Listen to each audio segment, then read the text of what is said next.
तो वो पाप कृत्य है ऐसा हमने देखना चाहिए। उसको हमने पाप दृष्टि से देखना चाहिए और उसको आगे बढ़ाने के लिए हमने जागरूक हो जाना चाहिए। पाप कर्म जो है वो उस मूर्खता पूर्वक किए जाते हैं। अच्छा आदमी पाप कर्म नहीं करता।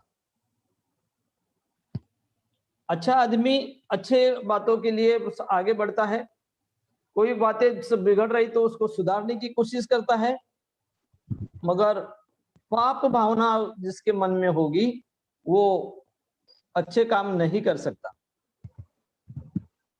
मगर इस बुरे कर्म का परिणाम उसको ही भोगना पड़ता। जो भी आदमी बुरे कर्म करेगा तो भगवंत कहते हैं कि उसका बुरे कर्म का परिणाम उसको भुगतना पड़ता है। जो पाप कर्म करता है उसका जो दिल है, उसका चित्त जो है वो शुद्ध नहीं होता, उसका चित्त अशुद्ध होता है, इसलिए वो पाप कर्म करते रहता है। वो दूसरे का बिल्कुल भला नहीं सोचता। इसलिए बुद्धिमान जो लोग होते हैं उन्होंने जो भी पाप कर्म है वो नहीं करना चाहिए, उससे दूर रहने की कोशिश करनी चाहिए। शांतिदेव ने एक जगह कहा है उनके किताब में, वो बोलते पुरुषार्थ की साधिका अत्यंत दुर्लभ है। क्षण संपत्ति मिली है, इसमें हित चिंतन नहीं किया तो इसका फिर मिलना कहाँ। हम इसे सोच सकते हैं कि हमको ये मानव जन्म मिला है, ये क्षण संपत्ति है, इस क्षण का हमें अच्छा इस्तेमाल करना चाहिए। अच्छे कर्म करने के लिए इस क्षण को हमने लगाना चाहिए, मगर मार्ग हमेशा के लिए बुरे कर्म करने के लिए अपनी शक्ति लगाता है। हमें इस चीजों से खुद को बचाना है। इन चीजों से हमको खुद को बाहर दूर रखना है। तथागत ऐसा भी कहते हैं कि जो बिजली जो है रात में अंधेरे में चमकती है, थोड़ा क्षण चमकती है और वहां पर हमको कुछ अनुभव हो जाता है, अच्छा अनुभव हो जाता है, और वो क्षण भरे के लिए अनुभव होता है। और इसलिए अच्छी बातें करने में हमारा चित्त जो है वो ज्यादा कार्य नहीं करता। हमारे हाथों से जो भी होते हैं तो ज्यादा से ज्यादा अकुशल कर्म घटित होते हैं, घट जाते हैं। तो उस अकुशल कर्म क्यों घट जाते हैं? तो ऐसा कहते हैं कि पुण्य कर्म जो है, अच्छे कर्म जो है, उसकी शक्ति कम गिरती है। अच्छे कर्म की, कुशल कर्म की शक्ति कम गिरने से आदमी पाप कर्म में जुड़ जाता है, अकुशल कर्म में जुड़ जाता है। इसलिए हमें ऐसा कहा है कि पाप कर्म का जो बल है वो महाभीषण बल है। उसका पाप कर्म का बल बहुत भीषण होता है और इसलिए आदमी पापों के तरफ, अकुशल कर्मों की तरफ बढ़ते जाता है। पुण्य का जो भी इस बात है वो कम होती है, मगर इस पाप को जीतने वाला को ही होगा। तो जो बोधिचित्त नामक जो पुण्य है या बोधिचित्त जिसके पास में होगा वो इन पापों को जीत सकता है। वो अपने पास पापों को आने नहीं देता। जो कुशल कृत्य रहते हैं उससे वो दूर रहता है, उसको दूर रखता है, उसको छू भी नहीं सकते। ऐसी मनोअवस्था हमारे हमारी भी हमको बनानी पड़ेगी, क्योंकि जो भी अकुशल कर्म है वो पाप कृत्य है और उससे हमें झंझोट देना है, उसको दूर रख देना है। पाप जो छोटे छोटे भी पाप कर्म हमारे हाथों से होते थे, कभी कभी लगता है ये क्या होता है, ये छोटा से किया तो ये तो बड़ी बात थोड़ी है। और ये छोटी सी भी बुरी कृति होगी, अकुशल कृति होगी, वो बड़ा रूप धारण कर सकती है और इंसान को दुख में डालने का ही काम करती है। वो छोटी रहे या बड़ी, वो है पाप कर्म। पाप कर्म का परिणाम है दुख, और वो इंसान को दुख ही देने वाले हैं। इसलिए कहा है कि पाप का बल होता है महाविषण, पाप का बल होता है महाविषण। आदमी को जागरूक रहना पड़ेगा हर क्षण। पाप का महाबल जो है महाविषण है, इसलिए हर क्षण आदमी ने जागृति से अपनी कृति करनी चाहिए। यदि हम अजागरूक हो जाते हैं तो ऐसा कहते हैं कि वो ये जो अकुशल रूपी चोर है आपके दिल में जगह बनाते हैं और आपको उस पाप कृत्य करने को लगाते हैं। मार पाप को कृत्य करने को करना ही चाहता है, ऐसा सोचने ऐसा है। इसलिए हमने उनसे देखना चाहिए। आगे वो कहते हैं कि दानपति बुद्ध पुत्र के प्रति जो अपने मन में पाप की बात सोचता है, उसे उतने ही कल्प तक दुख में रहना पड़ता, जितने क्षण तक वो उसके मन में पाप का विचार चलते रहेगा, उतने क्षण तक वो दुख में ही रहेगा। आपके मन में जब पाप की भावना यदि चलते रहती है, या ऐसा कह सकते हैं कि अकुशल कर्म आप करते हैं, तो अकुशल कर्म करना, अकुशल सोचना, शिक्षा के बारे में आप अकुशल सोचते होंगे, कोई अच्छे कामों के बारे में हमारा सोचना ठीक नहीं होगा, तो भी हमारा मन जो है पाप कृत्य की ओर बढ़ रहा है। पाप कृत्य हमारे मन में बढ़ रहे हैं, और हमारे मन में पाप कृत्य की भावना, अकुशल भावना रहेगी। जब तक हमारी अकुशल भावना रहेगी तब तक हमारे पास में दुख ही दुख है, सुख उनको मिलना नहीं है। जिनको सुख चाहिए उन्होंने अपने मन की पाप की भावना जो है, अकुशल जो भावना है, उसको दूर रखना है। आगे जाके बुद्ध कहते हैं मार को कि मुझ में श्रद्धा है, मुझ में वीर्य है और प्रज्ञा विद्यमान है। मुझ ऐसे संयत्मा से भी जीने की बात करते हो। तो बुद्ध ही मार्ग को बताते हैं कि मैं संयम पालने वाला आदमी हूं, और आप मुझसे ऐसी बात करते हो। मुझ में तो श्रद्धा है, मुझ में तो वीर्य है, मुझ में तो प्रज्ञा है, और आप मुझसे ऐसी बात कर कर आप मुझे कुछ हासिल नहीं कर सकते। इसलिए हम देखेंगे कि श्रद्धा क्या है। बुद्ध की श्रद्धा होने से ही बुद्ध मार्ग को पराजित करते हैं। तो श्रद्धा क्या है? तो श्रद्धा देखा जाए तो बीज है, और बीज लगाए बगैर वृक्ष होता है। यदि बोधि वृक्ष को अपने दिल में इस फल फूल करना है, फुलाना है, बढ़ाना है, तो हमारे पास में श्रद्धा का बीज होना बहुत जरूरी है। बुद्ध के पास में श्रद्धा बीज है, श्रद्धा है, दृढ़ श्रद्धा है। इसलिए वो मार्ग को बताते हैं कि मेरे पास में श्रद्धा है, तो मेरे जो भी ध्येय मेरा है उससे दूर नहीं कर सकते हो।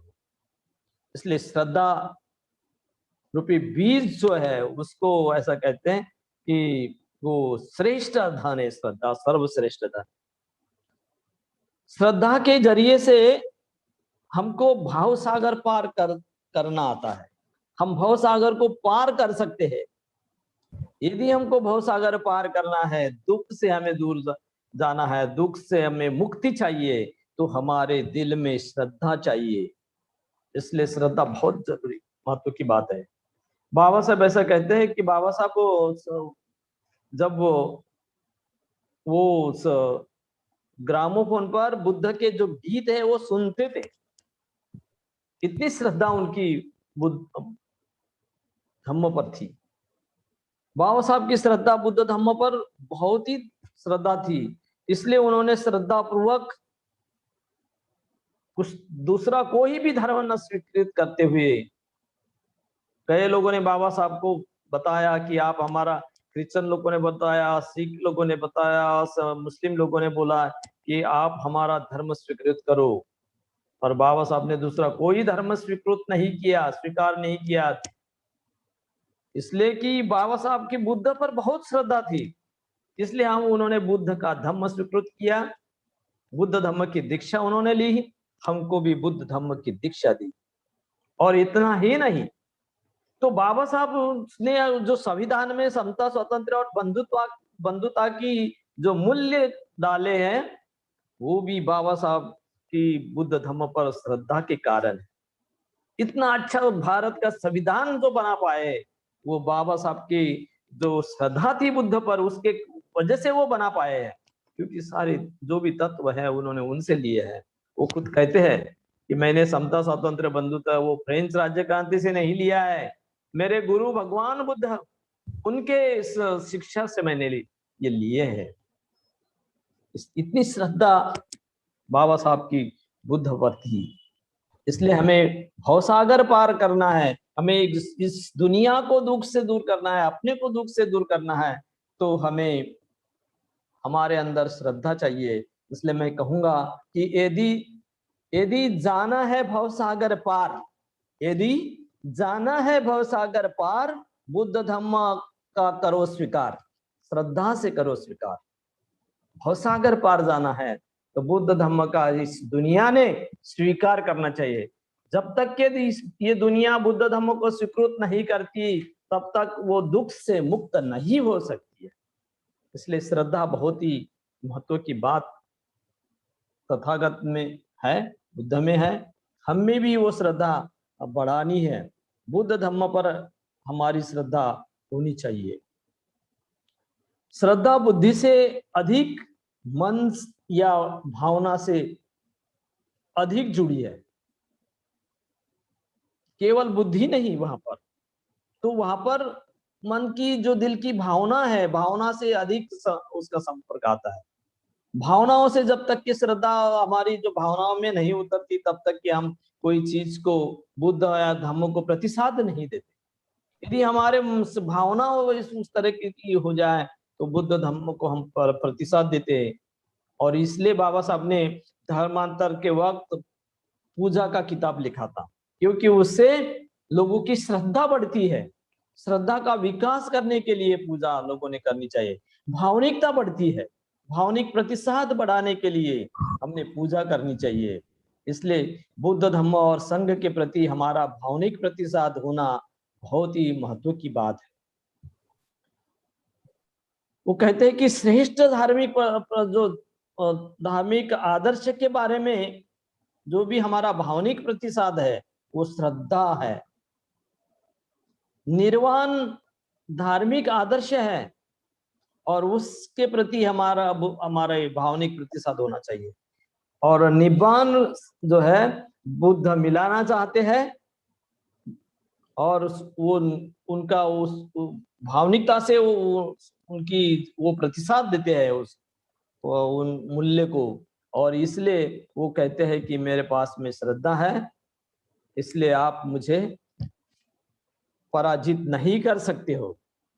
और इसलिए उन्होंने कुछ जगह उन्होंने बताया कि निश्चय पूर्वक वो ध्यान के लिए बैठते हैं और वो कहते हैं बुद्ध कि मेरी चमड़ी, स्नायु, हड्डियां सूख जाए, मेरे शरीर से रक्त मांस शुष्क हो जाए, फिर भी मैं ज्ञान प्राप्ति करे बगैर नहीं रहूंगा, ज्ञान प्राप्ति बगैर मैं ये आसन नहीं छोड़ूंगा। ऐसी बात तथागत ने की है, मारो से की है। इसलिए मार वहां से भाग जाता है, मार उनके उन तरफ अमल नहीं कर पाता बुद्ध पर।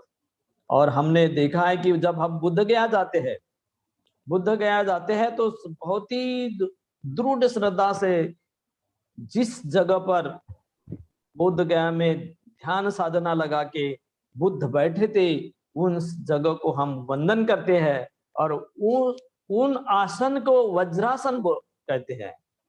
तो इतनी श्रद्धा भाव हमारे मन में हम वहां पर दिखाई देता है। वो श्रद्धा सारे दुनिया के लोग वहां जाकर नतमस्तक होते हैं वज्रासन को, क्योंकि बुद्ध के उस दृढ़ श्रद्धा को वंदन करते हैं।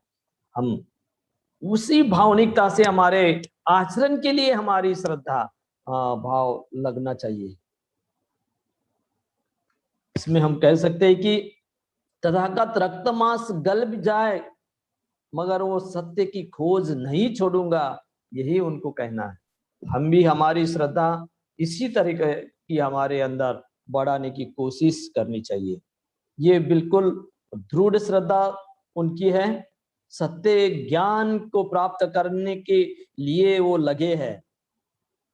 इसलिए सत्य का ज्ञान जो भी उनको हासिल करना है, इसलिए उनको श्रद्धा उनको मदद करती है, श्रद्धा से वो कार्य करते हैं। इसलिए आप भी श्रद्धा पूर्वक कोई भी धम्म कार्य करना है तो हमको श्रद्धा करनी पड़ेगी, श्रद्धा पूर्वक वो करना चाहिए, तो वो काम में हम सफल हो सकते हैं। आपकी श्रद्धा होगी तो आप उसमें सफल हो सकते हैं। यदि आपकी श्रद्धा नहीं होगी तो आप अपने काम में सफल नहीं हो सकते। श्रद्धा के कुछ उचित ऐसे कुछ प्रकार बता है, 5 प्रकार बता है कि श्रद्धा यदि उत्पन्न होती है तो 5 प्रकार से आपको भय से, 5 प्रकार की भय से मुक्ति होती है, ऐसा बताते हैं। जीवन में जो भी आवश्यक चीजें होती है वो त्यागने की उसको भय नहीं लगता, वो त्याग सकते हैं यदि आपके पास में श्रद्धा होगी तो। बड़ेपन की जो भी भावना है उसको आप उस भय से आप दूर होते हैं। इतना ही नहीं तो मृत्यु का जो भय है वो भी वहां नष्ट होता है। इतना ही नहीं तो जो भी जन्म की बात है, पुनर्जन्म की बात है, वो भी आपके मन में नहीं रहती है, वो उस भय से भी आप दूर हो जाते हैं और किसी पर प्रभाव डालने की जरूरत नहीं रहती। कोई किसी का प्रभाव आप पर हो गया और आप किसी पर प्रभाव डालते, इसकी भी जरूरत नहीं होती। तो वो प्रभाव डालने का जो भय है उससे भी आप जो है दूर जाते हैं, अलग हो जाते हैं। इसलिए उन्होंने श्रद्धा को बीज कहा है। और जो भी श्रद्धा है वो अपने अंदर बढ़ाने की हम कोशिश करते हैं।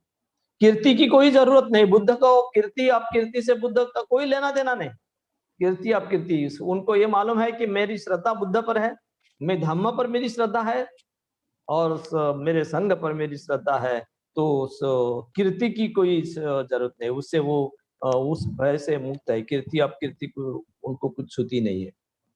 वो मृत्यु का जब भलाई कितना डर इन्होंने मारने बताया मगर वो मृत्यु को भी नहीं डरते, उसको वो उसके ऊपर है। और कोई भी दुख से वो घबराते नहीं क्योंकि दुख ही उनको नहीं है। वो सब दुख से क्या हो गए, मुक्त हो गए हैं। तो श्रद्धा भाव से आदमी दुख से मुक्त भी हो सकता है, भय से मुक्त हो सकता है। ऐसा कहते हैं कि केवल श्रद्धा होकर नहीं चलती, तो श्रद्धा के साथ में हमारे अंदर वीर ये भी होना चाहिए। वीर्य का भी विकास बहुत जरूरी है। श्रद्धा आप में है मगर आप वीर्य नहीं से काम नहीं करते तो आप श्रद्धा आपके लिए कोई मायना नहीं रखती है। इसलिए वीर्य भी होना बहुत जरूरी है। वीर्य का विकास हमारे अंदर होना जरूरी है। इसलिए हम वीर्य क्या है उसको हम देखने वाले हैं। तो वीर्य जो है कुशल कार्य में लगने वाली शक्ति या उत्साह है उसको, या बल है उसको शांतिदेव ने वीर्य कहा है। कुशल कार्य में लगने वाली शक्ति को वीर्य कहते हैं, बुद्ध भी कहते हैं। अकुशल चित्त वृत्ति का जो उच्छेद करना है और कुशल चित्त वृत्ति जो है उसको प्राप्त करना है, इसलिए हमारे पास में वीर्य चाहिए।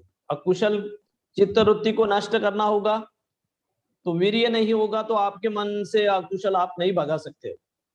यदि आपके मन में वीर्य होगा तो आप अकुशल चित्त वृत्ति को नष्ट कर सकते हैं। कुशल चित्त का विकास आपको करना है, कुशल चित्त की प्राप्ति आपको करनी है, उसके लिए वीर्य की जरूरत है।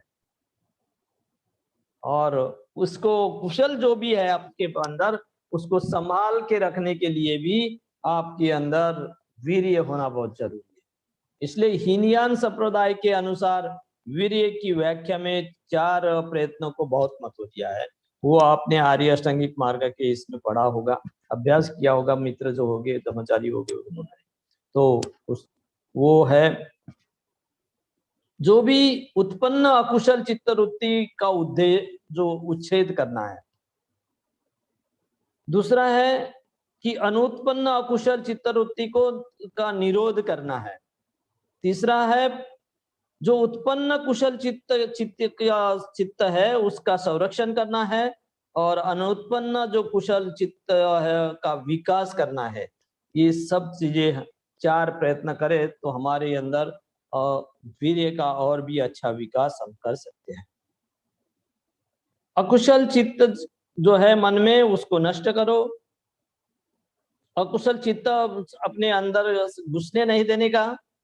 आपके अंदर अकुशल जो है वो घुसना नहीं चाहिए। तो जो भी आप सुनते हो, जो भी आपके मन पर बातें आती है, कान पर आती है, वो सही में कुशल है क्या, उसको सोचना। नहीं है तो उसको छोड़ देना चाहिए, उसको दूर भगाने की कोशिश करनी चाहिए।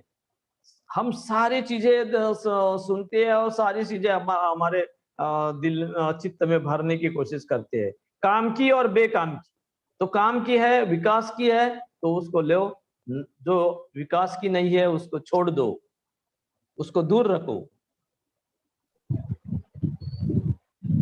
आपके चित्त में कुशल यदि है, आपका चित्त में कुशल है, आपके कुशल संस्कार आप पर हो गए हैं, तो उस कुशल संस्कार जो होंगे उसको संभाल के रखना चाहिए। वो बहुत महत्व की बात है, उसका रक्षण करना चाहिए और कुशल निर्माण करने की और उसका विकास करने की कोशिश हमने करनी चाहिए, ताकि हम अच्छा जीवन जी सकते हैं, धम्म जीवन हम जी।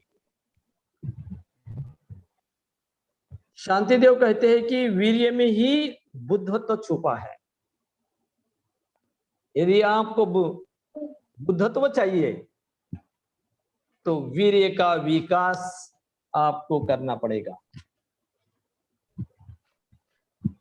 सुत्त निपात में बताया है कि वीरेन दुख उच्छेति, वीर्य से दुख का उच्छेद कर सकते हैं, दुख का अंत कर सकते हैं। वीर्य यदि आप में होगा तो आप दुख को दूर भगा सकते हो। वीर्य आप में नहीं है तो दुख बढ़ते जाएगा। इसलिए वीर्य का दुख का अंत है। इंसान को बुद्धत्व के ओर ले जाने वाली बात है। यदि आपको बुद्धत्व प्राप्त करना है तो वीर्य आपके पास में चाहिए, ताकि दुख का अंत हो जाएगा। बुद्धत्व की अवस्था प्राप्त करने का आचरण करना हो तो वीर्य जरूरी है। यदि आपको बुद्धत्व प्राप्त करना है और आपके पास में वीर्य ही नहीं है तो आप कैसे कर सकते हो? आपको कुशल कृति करने की हिम्मत ही नहीं, प्रयत्न ही नहीं कर सकते, क्योंकि आप में वीर्य है नहीं। आप वीर्य बढ़ाना चाहिए। मध्य संरक्षित सर्वे ऑफ बुद्धिज्म में कहते हैं कि सम्यक प्रयत्न जो है वो वीर्य बगैर धम्म का जीवन नहीं जी सकते, विकास नहीं कर सकते। यदि आपको समय प्रयत्न करना है तो वीर्य आपके अंदर होना चाहिए, वीर्य का विकास आपने करना चाहिए, तभी आप धम्म जीवन का विकास आपके जीवन में कर सकते हैं, धम्म जी सकते हैं। इसलिए हमारे पास में वीर्य होना बहुत जरूरी है।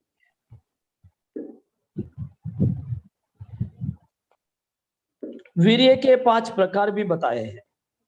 आप सभी को मालूम होंगे कि वीर्य हमेशा तत्पर होता है, वीर्य सदा कार्यरत होता है, वीर्य कभी निराश नहीं होता, वीर्य कभी पीछे हाथ नहीं लेता, वीर्य कभी समाधान से नहीं रहता। एक काम हो गया कि दूसरा काम हाथ में लेता है। जिसमें वीर्य होगा वो हमेशा तत्पर होगा। बुद्ध तत्पर थे इसलिए मार्ग की चाल पहचानते हैं। यदि वो तत्पर नहीं रहता तो तत्परता नहीं रहती तो वीर्य की चाल नहीं पहचान सकते थे। आपको भी मार्ग की चाल पहचानने के लिए आपके अंदर वीर्य होना चाहिए। वीर्य में तत्परता जो है वो रहती है, और उसको पहचान कर आप उसको दूर भगा सकते हैं। वीर्य सदा कार्यरत रहता है। वीर्य सदा कार्यरत रहना यानी कोई कुछ भी काम कर लेना ऐसा नहीं। वीर्य सदा कार्यरत रहता है तो हमेशा वो कुशल कार्य करता है। वीर्य अकुशल कार्य नहीं करता, उसके लिए वो वीर्य नहीं कहा जाता है। अकुशल कार्य में तो ऐसा कहते हैं कि वो आलस है। आज आप धन संपत्ति जुटाने के लिए जो सारी शक्ति लगाते होंगे तो उसको भी आलस कहते हो। इसलिए हमें वीर्य जो है वो सदा कार्यरत रहता है, वो कुशल कार्य करने के लिए। जैसा आप 1.5 महीने से धम्म प्रवचन को सुन रहे हैं, धम्म अभ्यास कर रहे हैं, ये कार्यरत रहने वाली बात है। आपके अंदर वीर्य है इसलिए आप ये कार्य कर सकते हैं। तो ये बहुत अच्छी बात है। मैं आपका पुण्यानुमोदन करता हूँ, आप सभी आयोजक का और आपके केंद्र के लोगों का। वीर्य कभी निराश नहीं होता। बिल्कुल हम देखते हैं कि बुद्ध को मारने निराश करने की कोशिश की है। बुद्ध मगर निराश नहीं होते, वो अपने समाधि के लिए आगे ही आगे बढ़ते जाते हैं, वो पीछे नहीं हटते, उनकी पीछे हाट नहीं होती। और वो समाधान एक काम हो गया कि दूसरे काम में वो लगे होते। इसलिए वीर्य हमारे अंदर बढ़ना चाहिए। साथों साथ हमारे अंदर जो भी प्रज्ञा है, वो कहते हैं कि मेरे पास में प्रज्ञा भी है। बुद्ध ने मार को बताया कि मेरे पास प्रज्ञा है। इसका मतलब अज्ञान जो है, अज्ञान से मुक्ति पाने के लिए प्रज्ञा का महत्व बहुत जरूरी है। प्रज्ञा आपके पास में नहीं होगी तो आप अज्ञान में फंस सकते, आप दुख में गिर सकते, मार के चपेट में आ सकते हैं। मगर प्रज्ञा आपके पास में है तो आप मार के चपेट में नहीं आते, लपेट में नहीं आते, और आप अच्छे कामों में लगे रहते। तथागत ने अपने शिष्य से बार बार कहा है कि दूसरे के कथन पर प्रमाण मत मानो, अपने बुद्धि का इस्तेमाल करो, अपने बुद्धि के कसौटी पर परखने की कोशिश करो, खोजबीन करना, जांच करना, क्या सच है, क्या इससे इंसान का विकास हो सकता है। यदि आप ऐसा छानबीन नहीं करते तो आप अच्छा धम्म जीवन नहीं जी सकते। इसलिए धर्मों को लेकर खोजबीन करनी चाहिए। आज भी दुनिया के लोग धर्म को लेकर खोजबीन न करते हुए अब अज्ञान में फंसे रहकर अपना जीवन जी रहे हैं, और जो भी जीवन जी रहे हैं वो सुख से नहीं, आनंद से नहीं, तो वो जीवन दुख में ही है वो डालते हैं, और दुख को ही सुख समझ लेते हैं। ऐसी अवस्था हम देखते हैं। इसलिए वो कहते हैं कि खोजबीन करना ये प्रज्ञा का अंग है। बौद्ध धर्म में प्रज्ञा के बिना यथार्थ शील का पालन नहीं कर सकते, और शील के बिना यथार्थ प्रज्ञा का लाभ नहीं हो सकता। इसलिए हमें प्रज्ञा का लाभ होने के लिए शील भी चाहिए, और शील का पालन करने के लिए प्रज्ञा चाहिए। शील के पालन बिना प्रज्ञा नहीं हो सकती, और प्रज्ञा के बिना शील का पालन नहीं हो सकता। इसलिए हमारे अंदर प्रज्ञा बहुत जरूर महत्व की बात है। मानसिक प्रज्ञा हमारा मानसिक प्रकाश है, सारी मानवता उसमें है। मानवता की करुणा और नैतिक प्रकाश या नैतिक श्रेष्ठता, नैतिक चेतना वहां पर होती है। प्रज्ञा के साथ साथ में वो सब जुड़ी रहती है। इसलिए हमारा प्रज्ञा का विकास हमारे अंदर होना बहुत ही महत्व की बात है। क्योंकि नैतिक श्रेष्ठता यदि आपको प्राप्त करनी है तो प्रज्ञा का विकास होना चाहिए। बाबा साहब में नैतिक श्रेष्ठता थी। वो इसलिए वो कहते कि दुनिया का कोई भी इंसान मेरे सील पर उंगली नहीं उठा सकता, क्योंकि उनके पास में प्रज्ञा थी और उनके साथ में नैतिक अधिष्ठान भी था। इसलिए वो बताते हैं। मगर हम में भी ऐसी बातें, ऐसा धम्म का आचरण हम विकास करना है, हमें प्रज्ञा का विकास हमारे अंदर होना चाहिए। डॉक्टर बाबा साहेब आम्बेडकर कहते हैं, प्रज्ञा नहीं तो आदमी मूर्खता पूर्वक बर्ताव करता है। निश्चित ही प्रज्ञा नहीं होंगी तो लोग मूर्खता पूर्वक बर्ताव करना ही है। आज भी हम लोग देखते हैं कि प्रज्ञा नहीं होने से वो कैसा बर्ताव करते हैं, कितने पाप कर्म करते हैं, कितने अकुशल कर्म करते हैं और कितने दुख में खुद गिरते हैं। ये हमने आज देख रहे दुनिया में क्या हो रहा है, देश में क्या हो रहा है। तो मूर्खता पूर्वक कृत्य टालना है तो हमारे अंदर प्रज्ञा का विकास होना बहुत जरूरी है। एक उदाहरण बताते हैं। वो गांव में एक पादरी रहता है और उसे मालूम होता है कि जो भी संकट है वो संकट में प्रार्थना करना। तो संकट में प्रार्थना करना इतना मालूम रहता है। एक दिन होता क्या है कि गांव में अंगार लगती है। लोग, तो ये पादरी जो है वो लोगों को इकट्ठा करता है और प्रार्थना करने को सब जने को बिठाता है। गांव में झोपड़ी को अंगार लगी है और पादरी ने क्या किया कि सबको जमा इकट्ठा करके अपने प्रार्थना करना शुरू कर दिया। अंगार बढ़ते गई और सारी झोपड़ियां जो है वो, उस मकान जो है वो जलकर खाक बन गए। क्या हुआ, क्यों ऐसा हुआ? तो हम देखते हैं कि पादरी जो है उसको इतना ही मालूम था कि संकट में प्रार्थना करना।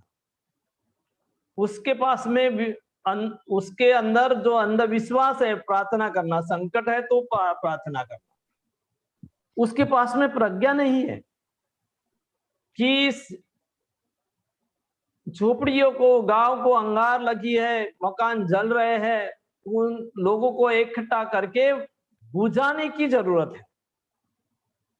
मगर उसके पास में प्रज्ञा नहीं होने के कारण वो अंगार बुझाने के बजाय, अंगार बुझाने के लिए लोगों को काम में लगाने के बजाय प्रार्थना करने को काम में लगाते हैं और वो झोपड़ियां जल जाती है। यदि उसके पास में प्रज्ञा होती तो वो सारे कुछ झोपड़ियां उसमें से वो बचा सकता था, मगर वो झोपड़ियां बचा नहीं सके क्योंकि उनके पास में प्रज्ञा नहीं थी। इसलिए प्रज्ञा बहुत जरूरी है। अज्ञान को प्रज्ञा में परिवर्तित करना चाहिए। अज्ञान छोड़ के प्रज्ञा का विकास हमारे अंदर होना चाहिए। बाबा साहब ऐसा भी कहते हैं कि मुझे इस मेरे जैसे विद्वान की जरूरत है। मैं मेरे जैसे विद्वान ज्ञानी लोग की भारत देश में मैं देखना चाहता हूं। आज भी हमारे भारत देश में बाबा साहब जैसा विद्वान, पंडित, ज्ञानी, प्रज्ञावान आदमी पैदा नहीं हुआ है, दिखा ही नहीं देता कहीं भी। और क्यों नहीं दिखाई देता है तो हम सोच सकते, समझ सकते कि लोगों में जो प्रज्ञा चाहिए, जो श्रद्धा चाहिए, जो वीर्य चाहिए, वो बात हमारे अंदर जैसी चाहिए वैसी नहीं है। और इसलिए भी हम बाबा साहब ने बोला मेरे जैसे विद्वान चाहिए। वो विद्वान पंडित देश में हम निर्माण नहीं कर सके। वो कहते थे कि एक आम्बेडकर यदि चले जाएगा तो उसके खून के बूंद बूंद से घर घर में आम्बेडकर पैदा होगा। वो हो नहीं सका है। इसका मतलब यही है कि लोगों की जो श्रद्धा है उसको भावनिक दृढ़ श्रद्धा बनाने की जरूरत है। लोगों में का जो वीर्य है वो उसको, उस वीर्य को बढ़ाने की जरूरत है। और हमारी जो प्रज्ञा है वो प्रज्ञा का विकास भी करने की हमें जरूरत है। यदि ये बात करते तो निश्चित ही हम अपना विकास कर सकते हैं। आगे चलकर तथागत कहते हैं कि ये हवा नदियों की धारा को सुखा दे, क्या ये मुझ संयमात्मा के लोह को सुखा सुखा पाएंगी? तो निश्चित ही यहाँ पर दिखता है कि नदी का प्रवाह सूख जाए हवा से, मगर मेरा निश्चय ढल नहीं सकता, यही बुद्ध को कहना है। इतना निश्चय, इतनी श्रद्धा, दृढ़ श्रद्धा वहां पर दिखाई देती है। तो इस उन्होंने अपने निश्चय को जरा भी डगमगा नहीं देना है, उनको नहीं दिया उन्होंने। सादी बात नहीं है। मारो के साथ में वो युद्ध कर रहे हैं, इसलिए मारो के साथ युद्ध करना ये बहुत कठिन बात है। मगर वो जो श्रेष्ठ इंसान होते हैं वो ही उनके साथ युद्ध कर सकते हैं। सारे दुनिया को झंझोट के रखा है इस मार ने, अपने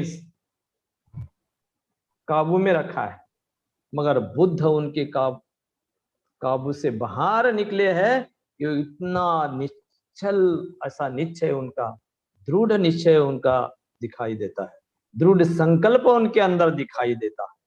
वो दृढ़ संकल्प, धम्म जीवन यदि जीना है तो हमारे अंदर दृढ़ संकल्प होना चाहिए। हम लोग संकल्प करते हैं, मगर हमारे संकल्प जो है वो कितने दिन तक चलते हैं हमने सोचना चाहिए। आप संकल्प करते तो जल्दी ही डगमगा जाता है। क्यों डगमगा जाता है उसके बारे में हमने सोचना चाहिए। क्या हमारी श्रद्धा कम गिर रही है, इसके बारे में हमने सोचना चाहिए कि आपकी श्रद्धा कैसी है। बुद्ध का संकल्प बिल्कुल स्पष्ट है, उद्देश्य शुद्ध है, सत्य ज्ञान की खोज करना ही है, मुक्ति का मार्ग उन्हें प्राप्त करना है। ऐसा ही हमारा संकल्प होना चाहिए, स्पष्ट होना चाहिए कि नहीं ये चीज ही मुझे करनी है, उसके बगैर मैं वो कुछ नहीं करूंगा। जो आपने ठान लिया है उसको आप प्राप्त कर सकते हैं, कोई भी इंसान कर सकता है, ऐसा नहीं। मगर आपने उस निश्चय से, निश्चय जो है संकल्प पूर्वक अपना निश्चय होना चाहिए, दृढ़ता का निश्चय होना चाहिए, तो आप उसको हासिल कर सकते हैं। बुद्ध में दृढ़ श्रद्धा है, वीर्य है, प्रज्ञा है। हम तो हमारे अंदर भी वो बातें होनी चाहिए। सारी चीजें उन्होंने संकल्प के साथ पूरी करने की कोशिश की। बाबा साहब बताते हैं कि मैं जुल्म के विरुद्ध लड़ने के लिए आपके पास में नैतिक धैर्य होना चाहिए, मानसिक बल होना चाहिए।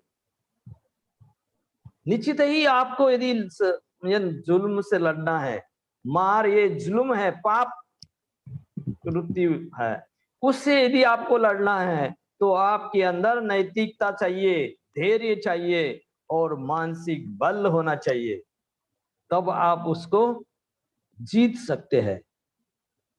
निश्चित ही ये बातें हमने अपने अंदर बढ़ानी चाहिए। इसलिए मैं आपको बताऊंगा कि आप अपने अंदर जो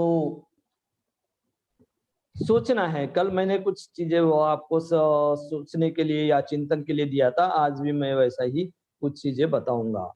आपकी श्रद्धा जो है कैसी है उसको सोचो, दृढ़ श्रद्धा है क्या आपकी, उसके बारे में आपको सोचना है। आपको धम्म जीवन जीने के लिए आपके अंदर वीर्य है या कम गिरता है, क्या है उसके बारे में सोचो। आप सही में जो भी कृत्य करते हैं वो वीर्य के साथ करते हैं, उसके बारे में आपको सोचना है। और प्रयत्न पूर्वक आप धम्म जीवन जीने का प्रयास कर रहे क्या, इसके बारे में आपको सोचना। तो इतना ही मेरे ख्याल से पर्याप्त है, यही मैं रुकता हूँ। आप सभी ने मुझे शांतिपूर्वक सुन लिया है, इसलिए आप सभी को मैं धन्यवाद देता हूँ।